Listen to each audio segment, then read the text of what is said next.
नमस्कार, हिंदी साधन चैनल में आप सभी का एक बार फिर से हार्दिक स्वागत है। आज के इस वीडियो में हिंदी के प्रश्नोत्तरी लेकर मैं उपस्थित हुई हूँ। ये प्रश्न परीक्षाओं में पूछे जा चुके हैं। जैसा कि हर वीडियोज में प्रश्न के नीचे दिया होता है कि यह प्रश्न कब पूछा गया है, इसमें भी आप देख सकते हैं। तो चले बिना देर किए हुए शुरू करते हैं। प्रश्न है अनलहक यानी मैं ही ब्रह्मा हूँ की घोषणा किसने की थी? तो ये घोषणा मंसूर ने की थी। ऑप्शन दूसरा सही हो जाएगा। मंसूर कौन थे? तो ये सूफी संत थे और इन्होंने ही ये घोषणा की थी कि मैं ही ब्रह्मा हूँ। जब इन्हें सत्य का ज्ञान हुआ तो इन्होंने ऐसा घोषणा किया। अगला प्रश्न है उदधि जा आई ते बंधन किन्हा इतिदस माथ अमर पद लिन्हा। पंक्तियों के रचनाकार हैं, तो इस पंक्ति के जो रचनाकार हैं वे है जायसी जी। ऑप्शन तीसरा सही हो जाएगा। भक्तिकालीन सूफी कवि मलिक मोहम्मद जायसी थे। ये जो पंक्ति है यह पद्मावत महाकाव्य से ली गई है। तो यहाँ पर पद्मावत महाकाव्य से ली गई पंक्ति है। पद्मावत कितने खंडों में है? तो पद्मावत जो है वह 57 खंडों में है। कितने खंडों में? 57 खंड का महाकाव्य है। खंडों का ये महाकाव्य है।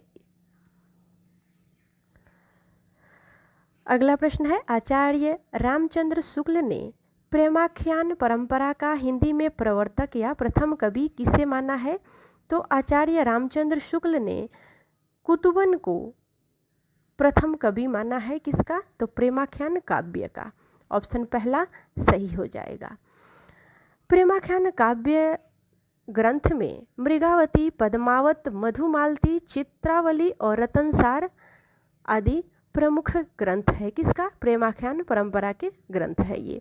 हालांकि आचार्य हजारी प्रसाद द्विवेदी जी ईश्वरदास के द्वारा लिखी सत्यवती कथा जो 1500 में लिखा गया था उसे इन्होंने प्रेमाख्यान परंपरा का प्रथम ग्रंथ माना है।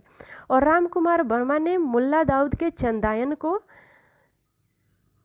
प्रेमाख्यान परंपरा का प्रवर्तक माना है। तो अलग अलग कवियों की अलग अलग विचारधाराएं हैं। आप इसे नोट कर सकते हैं, यह आपके लिए बहुत ही उपयोगी होगा। वीडियो को पॉज करके आप इसे नोट कर सकते हैं। तो चलिए शुरू करते हैं, अगले प्रश्न की तरफ आगे बढ़ते हैं। अगला प्रश्न है आचार्य रामचंद्र शुक्ल प्रेमाख्यान परंपरा की पहली रचना किसे मानते हैं? तो ये प्रेमाख्यान परंपरा की पहली रचना मानते हैं, ये मृगावती को मानते हैं, कुतुबन के द्वारा रचित। अगला प्रश्न है कुतुबन के गुरु का नाम? तो कुतुबन के गुरु का नाम था शेख बुरहान। ऑप्शन चौथा सही हो जाएगा, शेख बुरहान। अगला प्रश्न है मुल्ला दाऊद की भाषा है? मुल्ला दाऊद की भाषा ठेठ अवधी है। ऑप्शन चौथा सही हो जाएगा, ठेठ अवधी। अगला प्रश्न है ज्ञानदीप नामक प्रेमाख्यान काव्य की नायिका कौन है? तो इसकी जो नायिका है वह है देवयानी। ऑप्शन चौथा सही हो जाएगा, देवयानी। आइए अब हम इस प्रश्न के बाद सूफी कवि और उनकी महत्वपूर्ण रचनाओं को देख लेते हैं। सूफी कवि और उनकी महत्वपूर्ण रचनाओं में यहाँ पर आप देख सकते हैं कवि और उनकी रचनाएं। अनुराग वासुरी,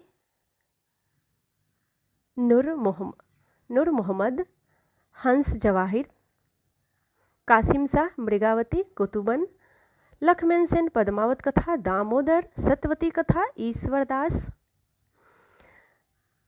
माधवानल काम कंदला, गणपति, माधवानल काम कंदला, चौपाई, कुशल लाभ, चित्रावली, उस्मान, रसरतन पोहकर।